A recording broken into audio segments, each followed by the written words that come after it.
mirqaan malkaadiida hilweyn iyo waliba boqolay maayo xogaha aan kaaga sido Soomaali badan oo flight loo soo dhajiyay iyo qaybo kamid ah dadkaasi oo gaaray USA iyo Canada ma haysataa kaar UN oo maka taagan yahay fursadii abid ugu ballaarayd oo boos Mareykan iyo Canada aad ku iibsan karto iyo waliba kaas aysan dad badan aysan ku baraarugsanayn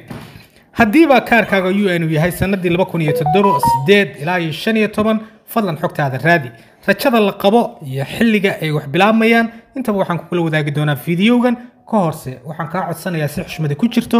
haddii baad akoonka aad ku cusub tahay inaad nagu soo biirto sidoo kale ko bilinka laba jeer noo taabato adigoo riixaya calaamada loofka ku horeeya asxaabta qaaliga waxa faleedka loo soo dhajiyay Soomaali aad u tiro badan halka qaar kamid dadkaasi ay sugayeen qaarna ay tageen toddobaadadii la soo dhaafay qaarna ay tagayeen toddobaadkan ku guda jirno insha Allah dadkaasi Ilaahay u calfayna halkaasi tagaan dhamaanteen inuu soo wada ducayno asxaabta qaaliga haddii kaarkaaga UN-ka uu ka taagan yahay maxaad uga faa'iideysan lahayd fursad aan dad badan aysan ku baraarugsanayn markaas waa inay boosaska ay buuxiyaan dadka wax weeyaan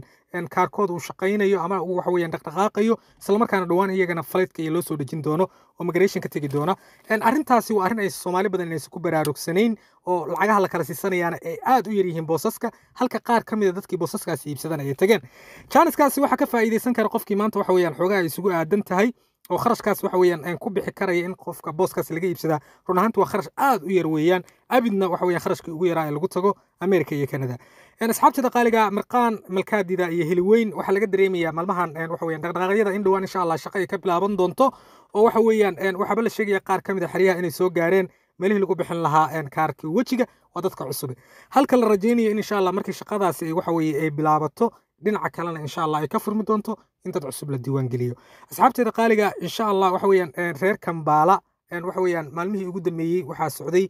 waxa weeyaan warar ku tiri ku teena kuwaas oo sheegay in qaar kamid ah xiriyaha shaqadu ka furan tahay balse arrintaa waa soo xaqiijinay oo xogta ugu weyn oo reer Kambala waxa weeyaan maanta naga soo gaaraysa waxa taa insha Allah bacda Ramadaanka in hadii Ilaahadmo shaqadu dib u furmi doonto dadkaas oo meesha ku wajay oo waqti badan ay ku qaadatay waxaan rajaynayaa in Ilaahay waxa weeye uu rumeeyo insha Allah bacda Ramadaanna shaqadu ay bilaabato maadaama muddo dheer halkaas ku qaateen waqtiga gaaban iska sugaan insha Allah wuxuu soo kordhay asxaabta qaaliga halkan ayaan ku soo ridi doonaa sidoo kale caawa waxaan joognaa live kaas in ku falanqeyn doonaa halka xaaladu ay marayaan iyo waxa weeyaan xogaan cusub oo soo kordhay